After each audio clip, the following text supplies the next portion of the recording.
depuis longtemps, depuis 2500 ans, avons besoin de mettre au-dessus de nous des représentants pour produire et appliquer un droit écrit qui nous protège contre l'arbitraire des plus forts.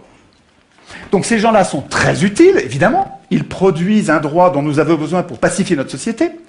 Mais en même temps, ils sont très dangereux. C'est-à-dire que si jamais ils se mettent à abuser, s'ils se mettent à servir les intérêts d'une caste au lieu de servir l'intérêt général, ou s'ils se mettent à abuser du pouvoir en devenant fous, puisque le pouvoir les rend fous systématiquement. Oui, ça fait 2500 ans qu'on sait ça, quoi. Hein. Le pouvoir rend fou, tous les pouvoirs ont une tendance à abuser. Toujours. Montesquieu. C'est comme une loi physique implacable. Et il y a une idée géniale pour nous protéger de ça, c'est la Constitution. Alors la Constitution, qu'est-ce que c'est? C'est un texte qui est au-dessus des pouvoirs et qui ne sert pas du tout à organiser les pouvoirs. Les pouvoirs n'ont pas besoin de nous pour s'organiser, pas du tout. La Constitution, tous les citoyens devraient savoir ça. La Constitution, ça sert à affaiblir les pouvoirs. Ça sert à inquiéter les pouvoirs pour nous protéger, nous. Nous protéger, nous, contre les abus de pouvoir. Mais attendez, si les représentants doivent craindre la Constitution, il ne faut pas qu'ils l'écrivent eux-mêmes. Sinon, s'ils l'écrivent eux-mêmes, ils vont programmer leur puissance et notre impuissance. Enfin, un enfant comprend ça. Donc l'idée centrale, mais vraiment c'est une idée essentielle, c'est que c'est pas aux hommes au pouvoir d'écrire les règles du pouvoir, et c'est pas à eux, il faut pas attendre que ce soit eux qui renoncent à écrire le pouvoir, ils renoncera jamais, la solution elle viendra pas d'eux, elle viendra de nous, c'est à nous de leur interdire d'écrire les constitutions. Ça c'est vraiment l'idée, à mon avis, l'idée essentielle qui nous manque. Un citoyen c'est autonome, ça vote, il vote lui-même ses lois. Moi je suis un simple électeur. C'est-à-dire, je suis hétéronome. Je subis la loi écrite par quelqu'un d'autre. Nous appeler citoyens, c'est nous payer de mots. On se la pète, mais on n'est rien du tout. Qu'est-ce qu'on fait dans cette démocratie? Dans cette prétendue démocratie, qu'est-ce qu'on a comme droit? On a le droit de désigner des maîtres politiques qui vont tout décider à notre place pendant 5 ans. On les désigne parmi des gens qu'on n'a même pas choisis. En plus, c'est les plus riches qui les choisissent. Et dans le cas éventuel où ils nous trahissent au dernier degré, on n'a pas le moindre moyen de résister. Alors c'est vrai qu'on a la liberté d'expression, mais absolument sans aucune force contraignante. C'est-à-dire qu'on a le droit de blablater, si ça n'a pas d'effet, on a le droit. Dès que ça change quelque chose, c'est un massacre. Et nous appelons ça démocratie. C'est notre faute.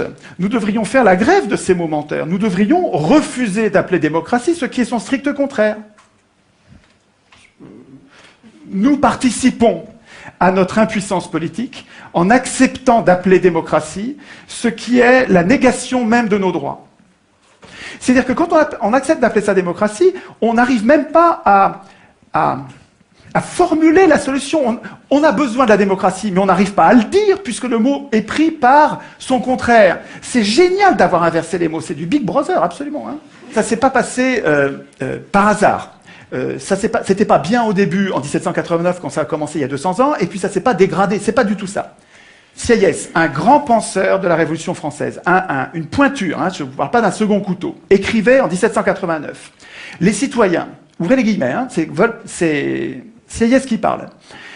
Les citoyens qui se donnent à eux-mêmes des représentants ne peuvent pas écrire le droit, ne peuvent pas du tout, doivent renoncer à faire eux-mêmes les lois. Ils n'ont pas de volonté particulière à imposer. S'ils dictaient des volontés, la France ne serait plus cet État représentatif, ce serait un État démocratique. Le peuple, c'est toujours du Sieyès, hein, le peuple, je répète, dans un pays qui n'est pas une démocratie, et la France ne saurait l'être, le peuple ne peut parler, et ne peut agir que par ses représentants. Attends, ce gars-là n'était pas un démocrate. Et il savait très bien ce que c'était la démocratie. Vous allez le voir dans un instant. Tout le monde savait, avant 1789, tout le monde savait, Montesquieu, Aristote, ils savaient tous que l'élection est aristocratique, donc oligarchique. Aristote le disait explicitement, je vous passe la citation. Montesquieu le disait aussi explicitement, je vous passe la citation. Vous irez sur le net pour chercher, il faut que j'aille du temps. Je voudrais insister, ça c'est super important. Il y a 2 choses très importantes. Pendant 200 ans de tirage au sort à Athènes, pendant 200 ans de tirage au sort, où il y avait des riches et des pauvres. Ok, je sais qu'ils avaient mis de côté les esclaves, je sais qu'ils mettaient de côté les femmes. Je ne vous parle pas de ça, je vous parle des citoyens. Les citoyens de l'époque, il y avait des riches et des pauvres. Pendant 200 ans de tirage au sort, c'est les pauvres qui ont dirigé toujours. Toujours. Au contraire, on a un autre exemple. Alors, on a deux exemples historiques, avec des faits. Ce n'est pas des opinions, c'est des faits. Pendant 200 ans de tirage au sort, le tirage au sort, c'est les pauvres qui gouvernaient. Il y avait des riches, mais ce n'est pas eux qui gouvernaient, c'est les pauvres qui gouvernaient. Et puis pendant 200 ans de gouvernement représentatif, parce que c'est comme ça que ça s'appelle notre régime, ça ne s'appelle pas une démocratie, ça s'appelle un gouvernement prétendument représentatif. Et dans ce régime-là, pendant 200 ans, c'est toujours les riches qui dirigent. Toujours. Moi, ma question, puisque le tirage au sort donne le pouvoir aux pauvres, le pauvre c'est 99%, puisque l'élection donne le pouvoir aux 1%, des ultra-riches, mais jusqu'à quand les pauvres, les 99%, vont-ils défendre l'élection comme si c'était une vache sacrée? Enfin, je veux dire, pour moi, il y a quelque chose de indéfendable à voir tous ces pauvres qui défendent l'élection alors que le tirage au sort leur rendrait le pouvoir. Qu'est-ce qui fait que nous tenons à l'élection? Que c'est parce que c'est pas la raison, parce que les faits montrent que nous n'avons pas intérêt à ça. Mais par contre, c'est les mythes. L'école dite républicaine nous apprend que depuis qu'on est tout petit, que élection égale démocratie, démocratie égale élection. Alors, depuis que tout petit, on le croit. Et donc, il y a une période de désintoxication de ces mensonges de pouvoir. Il faut arriver à remettre les mots à l'endroit. Nous ne sommes pas en démocratie, et ce dont nous aurions besoin, c'est une démocratie avec du tirage au sort qui nous libérerait de ceux qui veulent le pouvoir. Pour changer les choses, il me semble que nous ne pouvons pas compter, il ne faut pas compter sur ceux qui ont le pouvoir en ce moment. La solution ne viendra pas d'eux. La solution, elle viendra des gens normaux, des gens simples, des gens qui ne veulent pas de pouvoir. Et là, il faut que vous connaissiez cette pensée d'Alain, qui est un penseur formidable, à connaître absolument, qui disait « Le trait le plus visible de l'homme juste est de ne point vouloir du tout gouverner les autres. Et de se gouverner seulement lui-même. Cela décide tout. Autant dire que les pires gouverneront. Si les gens bons ne veulent pas gouverner, et qu'on donne le pouvoir, comme dans le gouvernement représentatif, à ceux qui le veulent, les pires gouverneront. Ce piège, qui est désespérant d'Alain, Alain, il a raison quand il dit ça, il a raison dans le gouvernement représentatif. Parce que tant qu'on donne le pouvoir à ceux qui le veulent, tous les gens qui sont justes, qui sont bons, qui ne veulent pas du pouvoir, on ne les aura pas. Alors que on peut sortir de ce piège, de cette tenaille, je pense, avec une vraie démocratie. Une vraie démocratie où vous donnez le pouvoir à n'importe qui, et les meilleurs d'entre nous sont parmi ces n'importe qui ne veulent pas du pouvoir. C'est la démocratie qu'il nous faut. Mais c'est à nous de le vouloir. Il ne faut pas attendre que nos élus le veuillent. Ils ne le voudront jamais. Les élus, ils ne veulent pas la démocratie. Ça les foutrait au chômage, la démocratie.